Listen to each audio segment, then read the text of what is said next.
അങ്ങനെ ദിവസങ്ങൾ കടന്നുപോയിക്കൊണ്ടിരുന്നു. ഒരു മാറ്റവും സംഭവിക്കാതെ തന്നെ. ഇന്നാണ് ആദിയുടെയും വിന്ദയുടെയും കല്യാണത്തിൻ്റെ ഡ്രസ്സ് എടുക്കാൻ പോകുന്ന ദിവസം. അതിനു വേണ്ടിയുള്ള ഒരുക്കത്തിലായിരുന്നു അവരെല്ലാവരും. അങ്ങനെ എല്ലാവരും ഒരുങ്ങിക്കൊണ്ട് ഹാളിലേക്ക് വന്നു. ദേവും മീനുവും വിന്ദയും വേദയും അനിതയും ഒരുങ്ങി. സ്റ്റാലിൻ്റെ കയ്യിലെ ഇന്നോവ കാർ എടുത്താണ് എല്ലാവരും പോയത്. അരമണിക്കൂറിനുള്ളിൽ അവരെല്ലാവരും സ്റ്റാലിൻ്റെ ഷോപ്പിൻ്റെ മുന്നിലെത്തി. ഷോപ്പിൻ്റെ മുന്നിൽ സ്റ്റാലിൻ കാർ നിർത്തിയതും മീനുവും ദേവും വിന്ദയും വേദയും അനിതയും ധ്രുവനും ആദിയും ആകാശും ഇറങ്ങി. ഞാൻ പോയി ഇത് പാർക്ക് ചെയ്തിട്ട് വരാം കേട്ടോ, ഒരു മിനിറ്റ് വെയിറ്റ് ചെയ്യേ, സ്റ്റാലിൻ പറഞ്ഞു. ഓക്കേടാ, ധ്രുവ പറഞ്ഞു. ഏത് തരത്തിലുള്ള ഡ്രസ്സാണെന്ന് വല്ല പ്ലാനിങ്ങും ഉണ്ടോ കുട്ടികളെ, ആകാശ് ചിരിയോടെ ചോദിച്ചു. അതിനിപ്പോൾ പ്രത്യേകിച്ച് പ്ലാനൊന്നുമില്ല, സെറ്റ് സാരി തന്നാ ഇവളുടെ വേഷം, ദേവു പറഞ്ഞു. അതെ, ഇവൾക്കും അതാണിഷ്ടം, മീനു പറഞ്ഞു. സെറ്റ് സാരി അടിപൊളിയാണ്, വേദ പറഞ്ഞു. അതെ, അതെടുത്ത് കാണാൻ ഒരു പ്രത്യേക ഭംഗിയാണ് കേട്ടോ കുഞ്ഞാറ്റമോളെ, അനിത പറഞ്ഞു. അതെ, അനിയമ്മയ്ക്കറിയാം, വിന്ദ പറഞ്ഞു. കഴിഞ്ഞില്ലേ ഈ തർക്കം, ധ്രുവൻ ചോദിച്ചു. ഏയ് തർക്കമൊന്നുമില്ല ഏട്ടാ, മീനു പറഞ്ഞു. ധ്രുവ, താലി മേടിക്കാൻ പോണം, പിന്നെ മണ്ഡപം ഈ അടുത്തുള്ള ഒരു സ്ഥലത്തുണ്ട്, ആകാശ് പറഞ്ഞു. മണ്ഡപം വേണോ നമുക്ക്, അമ്പലം പോരെ, അതാണ് നല്ലത്, നമുക്ക് വിളിക്കാൻ ആരുമില്ലല്ലോ. പിന്നെ മിത്രയുടെ വീട് വരെ പോകണം, ആ പാവം അച്ഛൻ, അദ്ദേഹത്തെ വിളിക്കണം, ആദി പറഞ്ഞു. അങ്ങോട്ട് പോണോ ദേവേട്ടാ, അമ്മ വഴക്ക് പറയും, ആ വഴക്ക് കേൾക്കണോ, വിന്ദ ചോദിച്ചു. മോളെ കുഞ്ഞാറ്റെ, അച്ഛനും അമ്മയും എത്ര വഴക്ക് പറഞ്ഞാലും സ്വന്തം മോളുടെ കല്യാണം എന്ന് കാണാൻ ആഗ്രഹിക്കാത്തവരാരാ ഉള്ളത്, അവർ വഴക്ക് പറഞ്ഞോട്ടെ, നമ്മൾ പോയി വിളിക്കണം കേട്ടോ, അനിത പറഞ്ഞു. അതെ അനിയമ്മ, അനിയമ്മ പറഞ്ഞതാണ് ശരി, അങ്ങനെയാണ് വേണ്ടത്, ആദിയും ധ്രുവനും പറഞ്ഞു. കുഞ്ഞാറ്റ, അച്ഛനും അമ്മയും നമ്മുടെ ഭാഗ്യമാണടി, അവരുടെ സ്നേഹം അനുഗ്രഹമാണ്, വേദ പറഞ്ഞു. കുഞ്ഞാറ്റ മൂളി. അപ്പോഴേക്കും സ്റ്റാലിൻ വന്നിരുന്നു. മീനു സ്റ്റാലിൻ്റെ കൈ പിടിച്ചുകൊണ്ട് എല്ലാവരോടും പറഞ്ഞു. നമുക്ക് പോയാലോ, മീനു ചോദിച്ചു. വാ, ധ്രുവ് പറഞ്ഞു. അങ്ങനെ അവർ എല്ലാവരും കൂടെ ഷോപ്പിലേക്ക് കയറി. പെൺപിള്ളേരും അനിതയും ആദ്യം പോയത് സാരിയുള്ള സെക്ഷനിലേക്കായിരുന്നു. ആൺപിള്ളേർ അവിടെയുള്ള സോഫയിലിരുന്നു. ദേവു ധ്രുവൻ്റെ അടുത്തേക്ക് വന്നു.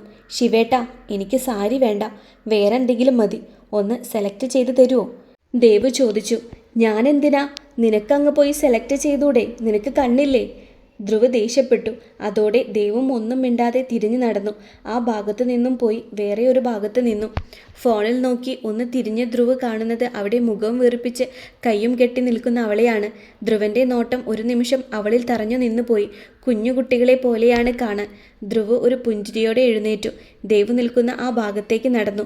പുഞ്ചിരിയോടെ നടന്നു വരുന്ന ധ്രുവനെ കണ്ട് ദേവു ഒരു പുച്ഛത്തോടെ മുഖം തിരിച്ചു നിന്നു. ധ്രുവ് അവളുടെ അടുത്ത് ചെന്ന് നിന്നു. ദേവുവിനെ ഒന്ന് നോക്കി ചിരിച്ചുകൊണ്ട് അവൻ അവിടെ നിന്നു.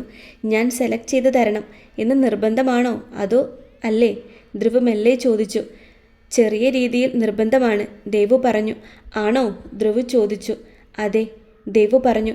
എന്നാ ഒരു ഉമ്മതാ, ധ്രുവ് പറഞ്ഞു. ദേവു ഒന്ന് ഞെട്ടിപ്പോയി. ഇങ്ങനെയൊക്കെ സംസാരിച്ചത് ധ്രുവ് തന്നെയല്ലേ എന്ന് അവൾക്ക് സംശയമായി. എന്താടി മന്ദബുദ്ധി തുറച്ചു നോക്കുന്നേ, ധ്രുവ് ഒരു ഗൗരവത്തോടെ ചോദിച്ചു. അല്ല, ഇവിടെ വെച്ച് എങ്ങനെയാ, ദേവു ചോദിച്ചു. അതിന് നീ കവളിൽ തന്നാ മതി, ധ്രുവ് പറഞ്ഞു. ദേവു പെരുവിരൽ ഉയർന്നു പൊങ്ങിക്കൊണ്ട് അവൻ്റെ കവളിൽ ഒന്ന് അമർത്തി ചുംബിച്ചു.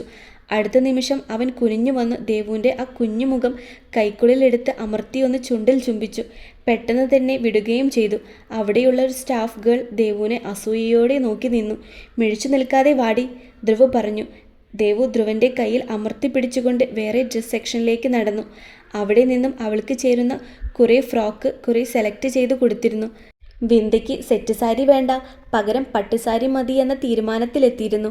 അത് വേദയും അനിതയും കൂടെ നല്ലൊരു സാരി എടുത്ത് വിന്ദയ്ക്ക് കൊടുത്തു. അവൾക്കാണെങ്കിൽ അത് ഒത്തിരി ഇഷ്ടമാവുകയും ചെയ്തു. പിന്നെ വേദയ്ക്കുള്ള സാരിയും മീനുവിനുള്ള സാരിയും ആൺപിള്ളേർക്കുള്ള ഡ്രസ്സും എല്ലാം അവിടെ നിന്ന് എടുത്തുകൊണ്ടിറങ്ങി. സ്റ്റാലിൻ്റെ ഷോപ്പായതുകൊണ്ട് ബില്ല് പേ ചെയ്യേണ്ട ആവശ്യമില്ലായിരുന്നു. പിന്നീട് അവർ പോയത് സ്റ്റാലിൻ്റെ തന്നെ ഒരു ജ്വല്ലറി ഷോപ്പിലേക്കായിരുന്നു. അവിടുന്ന് താലിയും മറ്റും വാങ്ങി അവർ ഫുഡ് കഴിക്കാൻ കയറി. അങ്ങനെ അന്നത്തെ ഷോപ്പിംഗ് എല്ലാം കഴിഞ്ഞ് ഫുഡടിയും കഴിഞ്ഞ് തിരിച്ച് വീട്ടിലേക്ക് എത്തുമ്പോൾ സമയം രാത്രി 10 മണിയായിരുന്നു. വീട്ടിലെത്തിയതും അനിതയ്ക്ക് തീരെ വയ്യായിരുന്നു. അമ്മ വേഗം റൂമിലേക്ക് പോയി. ധ്രുവ, കുറച്ച് കാര്യം പറയാനുണ്ട്, നമുക്ക് ടെറസിൽ പോയി ഇരിക്കാം, സ്റ്റാലിൻ പറഞ്ഞു. പോവാം, ഒന്ന് ഫ്രഷ് ആയിട്ട് പോവാം, ധ്രുവ് പറഞ്ഞു. ആദി, ആകാശ്, വേഗം പോയി ഫ്രഷ് ആയിട്ട് വാ, കുറച്ച് സീരിയസ് കാര്യം പറയാനാ, സ്റ്റാലിൻ പറഞ്ഞു. അതോടെ അവരും ഫ്രഷ് ആവാനായി റൂമിലേക്ക് ചെന്നു. പെൺപിള്ളേർ ഓരോരുത്തരും വാങ്ങിയ ഡ്രസ്സുമായി റൂമിലേക്ക് പോയി. സ്റ്റാലിൻ റൂമിലെത്തിയതും മീനു ഓടിച്ചെന്ന് അവനെ കെട്ടിപ്പിടിച്ചുകൊണ്ട് അവൻ്റെ കഴുത്തിലേക്ക് മുഖമമർത്തിക്കൊണ്ട് നിന്നു. സ്റ്റാലിൻ മീനുവിൻ്റെ ഇടുപ്പിൽ പിടിച്ചുകൊണ്ട് മീനുവിനെയും കൊണ്ട് ബെഡിലേക്ക് കിടന്നു. മീനുവിൻ്റെ മുകളിലായി സ്റ്റാലിൻ പതിയെ ഭാരം ഒട്ടുമില്ലാതെ കിടന്നു. മീനൂട്ടി, സ്റ്റാലിൻ അവളുടെ മുഖം കയ്യിലെടുത്തുകൊണ്ട് വിളിച്ചു. മീനു ഒന്ന് മൂളി. നമുക്ക് ഈ സിറ്റിയൊക്കെ വിട്ട്, എൻ്റെ ബിസിനസ്സൊക്കെ വിട്ട് ഒരു ഗ്രാമത്തിൽ പോയി താമസിക്കാം. നമുക്കെന്ന് പറയുമ്പോൾ ധ്രുവനും ദേവു, ആദി, കുഞ്ഞാറ്റ, ആകാശ്, വേദ, പിന്നെ അനിയമ്മ, അങ്ങനെ അവിടെ ഒരു വലിയ തറവാട് പോലത്തെ വീട് വാങ്ങി ഒരു സിമ്പിൾ ലൈഫ്. സങ്കടങ്ങളും വഴക്കും സന്തോഷവും നമ്മളിൽ നിറഞ്ഞ് അങ്ങനെ ജീവിക്കാം. നമുക്കുണ്ടാവുന്ന കുഞ്ഞുങ്ങൾ സിറ്റിയുടെ കാപട്യം ഉണ്ടാവില്ല, ഗ്രാമത്തിൻ്റെ തനിമ മാത്രം. അവിടെ ഒരു ചെറിയ കട അല്ലെങ്കിൽ കൃഷി, അങ്ങനെയെല്ലാം നോക്കി നമുക്ക് ജീവിക്കാം. നിനക്ക് ഇഷ്ടാണോ മീനു ഞാനീ പറഞ്ഞതുപോലെയുള്ള ജീവിതം? സ്റ്റാലിൻ ചിരിയോടെ ചോദിച്ചു. കേൾക്കുമ്പോൾ എന്ത് രസാ, നല്ലൊരു നാടൻ തനിമ. ആ ഫീൽ വേറെ എവിടെയും കിട്ടില്ല. പക്ഷേ നമുക്ക് മാത്രം തോന്നിയാൽ പോരല്ലോ, അവർക്ക് കൂടി തോന്നണ്ടേ? അതുമാത്രമല്ല, നല്ലോണം ആഗ്രഹിച്ചിട്ടാണ് ധ്രുവേട്ടനും ആദിയേട്ടനും പോലീസിലായത്. അതിനെ വിട്ടിട്ട് എൻ്റെ ഏട്ടന്മാർ വരില്ലല്ലോ. പിന്നെ അതുപോലെ ആകാശേട്ടനും വരില്ല. കാരണം ആ ഏട്ടനും വലിയ ബിസിനസ്മാൻ അല്ലേ? മീനു പറഞ്ഞു. ഞാൻ സംസാരിച്ച് നോക്കാം മീനു, നീ വിഷമിക്കല്ലേട്ടോ. ഇത് നടക്കുമെന്നാണ് എൻ്റെ തോന്നൽ. സ്റ്റാലിൻ ഒരു ചിരിയോടെ പറഞ്ഞു. ഇതാണോ ഇച്ചായൻ അവരോട് സംസാരിക്കാനുണ്ട് എന്ന് പറഞ്ഞത്? മീനു ചോദിച്ചു. അതേലോ, സ്റ്റാലിൻ പറഞ്ഞു. എന്നാ ഇച്ചായൻ പോയി ഫ്രഷ് ആയിക്കോ, ഞാനൊന്ന് കിടക്കട്ടെ. മീനു പറഞ്ഞു. കൊച്ചു കിടന്നോ, ഞാൻ ഫ്രഷായിട്ട് പോയി ഓടി വരാം. സ്റ്റാലിൻ മീനുവിൻ്റെ നെറ്റിയിൽ ചുംബിച്ചുകൊണ്ട് പറഞ്ഞു. ശരി ഇച്ചേ, മീനു പറഞ്ഞു. സ്റ്റാലിൻ ഒരു പുഞ്ചിരിയോടെ അവിടെ നിന്നും ഫ്രഷ് ആവാൻ വേണ്ടി പോയി. മീനു അവൻ പോകുന്നത് നോക്കി അങ്ങനെ കിടന്നു. ആൺപിള്ളേർ ഫ്രഷായി വന്ന് ടെറസിന് മുകളിൽ ഒരുമിച്ച് കൂടിയിരുന്നു. ഇനി പറ, എന്താണ് സ്റ്റാലിനെ നിനക്ക് പറയാനുള്ളതെന്ന് കേൾക്കട്ടെ, ധ്രുവ് പറഞ്ഞു. നമുക്ക് മുന്നിൽ ഇനിയൊരു ലക്ഷ്യമുണ്ട്, രാജശേഖരൻ. അയാളെ കണ്ടുപിടിക്കണം. സ്റ്റാലിൻ പറഞ്ഞു. അത് നമ്മൾ കണ്ടുപിടിച്ചിരിക്കും, ആദി പറഞ്ഞു. അതെ, എന്നിട്ട് കൊടുക്കാനുള്ളത് കണക്ക് തീർത്ത് അങ്ങ് കൊടുക്കണം. പക്ഷേ ആദിയുടെ കല്യാണം ഒന്നങ്ങ് കഴിയട്ടെ, അല്ലേ ആകാശ്? ധ്രുവ് പറഞ്ഞു. അതെ, ആകാശും അതിനെ ശരിവെച്ചു പറഞ്ഞു. പക്ഷേ അതല്ല, നമ്മൾ അയാൾക്ക് കൊടുക്കാനുള്ളത് കൊടുത്തും പിന്നീടും എത്ര രാജശേഖരന്മാർ വരും? നമുക്കിപ്പോൾ ഉള്ളത് എല്ലാം ഉപേക്ഷിച്ച് ഒരു ഗ്രാമത്തിൽ പോയി ജീവിക്കാം. പക്ഷേ അങ്ങനെയെല്ലാം ഉപേക്ഷിക്കാൻ പറ്റില്ല.